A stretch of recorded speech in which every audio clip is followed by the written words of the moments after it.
mapula na. Mapula na ang pabo.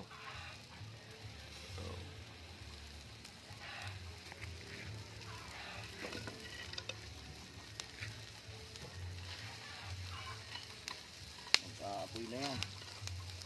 Ang dami ng mantika.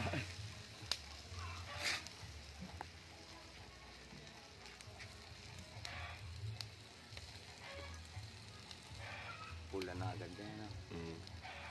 Kailangan pula, pero kailangan luto-luto. Luto yan. Kaya lang mabilis yan. Gawa na rin mga hollow blocks. Ayaw kong magluto ng nalabas ang init. Parang sa baboy. Yun, nasirit na. Oh.